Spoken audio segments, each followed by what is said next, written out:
जो हिंदुस्तानी भाषा में बोलते हैं सरल जबान में, जिसको आम बोलचाल की, उस भाषा में कुछ हास्य व्यंग के टुकड़े सुना रहा हूँ।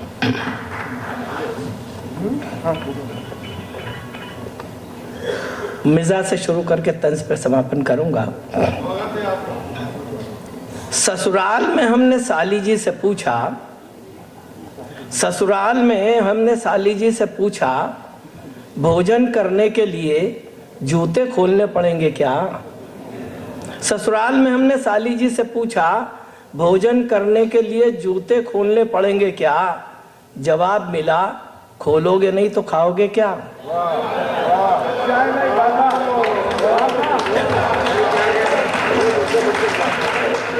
जवाब मिला, खोलोगे नहीं तो।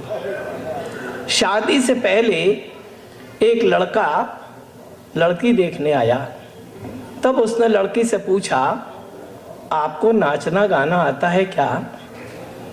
आपको मोटर चलाना आता है क्या? आपको गुलाब जामुन बनाना आता है क्या? लड़की बोली, भाई साहब यूं टेढ़े टेढ़े मत जाइए, लाइन से आइए, पहले ये बताइए ये सब काम करने के लिए आपको कमाना आता है क्या?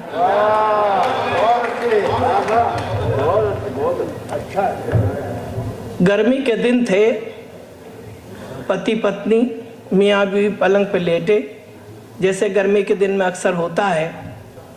मियाँ दुबले पतले मेरी तरह से, बीवी मोटी ताजी थी, तो बीवी ने मियाँ को कोहनी के धक्का दिया और बोली, जरा सा उधर सरको। गर्मी में ऐसा अक्सर होता है, वो जरा सा उधर सरको। पति बेचारा सरक गया। कुछ देर बाद फिर उसने कहा कि जरा सा उधर सरको। पति फिर सरक गया। जब तीसरी बार उसने फिर धक्का दिया तो पति उठा, जूते पहने घर से बाहर निकल गया। यहाँ तक तो गनीमत थी। 8 दिन बाद कलकत्ते से चिट्ठी आई और सड़कों की बस है।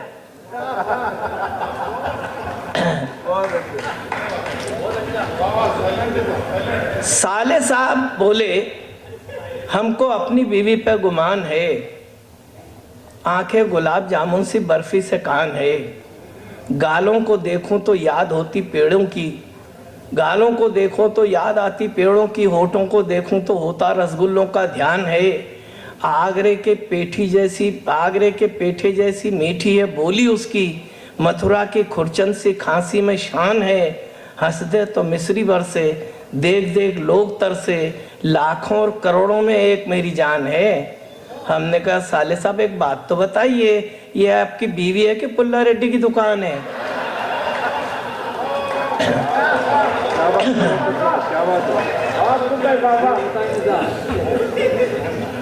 एक तंज देखिएगा। भीख में दिया हुआ 1 रुपए का सिक्का भिखारी ने मुझे वापस लौटा दिया। भीख में दिया हुआ 1 रुपए का सिक्का भिखारी ने जब मुझे वापस लौटा दिया तो मैंने कहा, जनाब मेरा एक उसूल है, मैं किसी भी भिखारी को 1 रुपए से ज्यादा भीख में नहीं देता। भिखारी बोला, हुजूर मेरा भी एक उसूल है, मैं भी किसी भिखारी से भीख नहीं लेता। भिखारी बोला, हुजूर मेरा भी एक उसूल है। बेटा बोला, माँ मैं तुम्हारे दूध का कर्ज चुका दूं। बेटा बोला, माँ मैं तुम्हारे दूध का कर्ज चुका दूं, ऐसा विचार मेरे मन में आ रहा है। माँ बोली, बेटे पहले दूध वाले का तो चुका दे, 6 महीने से फिर कर जा रहा है। एक नेताजी से हमने पूछा, कौन है आप? वे बोले, हम हैं कुंभकर्ण के बाप। एक नेताजी से हमने पूछा, कौन है आप? वे बोले, हम हैं कुंभकर्ण के बाप। अरे कुंभकर्ण के जैसे टुटपूंजिए तो हमारी जेब में होते हैं। वह 6 महीने तक सोता था, हम 5 साल तक सोते हैं। वह 6 महीने तक सोता था, हम 5 साल में सोते। अलग अलग विषयों पर हास्य व्यंग हमारे अतराफ फैला हुआ है, वहीं में से कुछ बातें उठा लेते हैं। बीमारी से कमजोर हो गए, 1000 रुपए डॉक्टर की फीस दी तो बदले में डॉक्टर ने हमको राय दी, कमजोरी है, खूब सुबह शाम घूमने जाया करो, फल और मेवा खाया करो।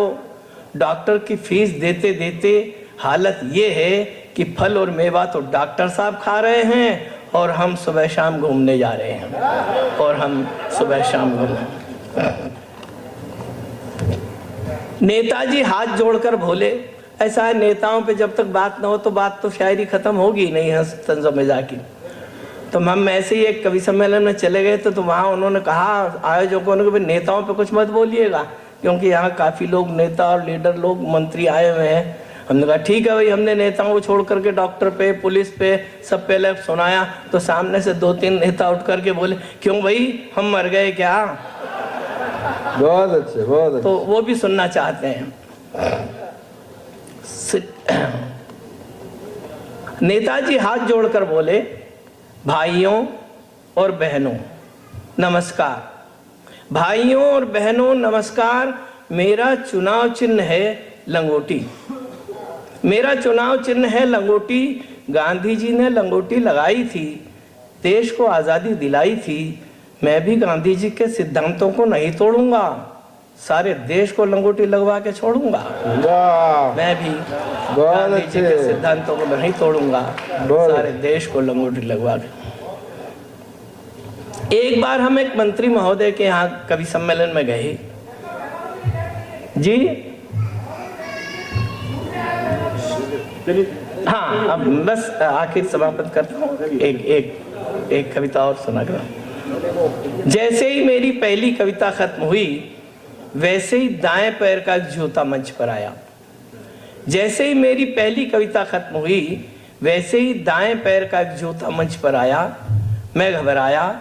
मेरे पड़ोस में ही नूरानी साहब बैठे थे। मैंने उनसे पूछा, नूरानी साहब अब क्या करूं बताइए। वे बोले, एक जूते का करोगे भी क्या, एक कविता और सुनाइए।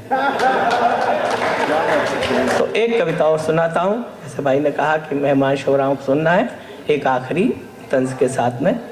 मुनादी हुई कि अपने अपने हथियार पास के थाने में जमा करवा दें। मुनादी हुई कि अपने अपने हथियार पास के थाने में जमा करवा दें। हमने भी सरकारी हुक्म के प्रति अपनी मुस्तैदी दिखा दी। बंदूक, तलवार, बर्छे और भालों के बीच अपनी कलम थाने में जमा करवा दी। अपनी कलम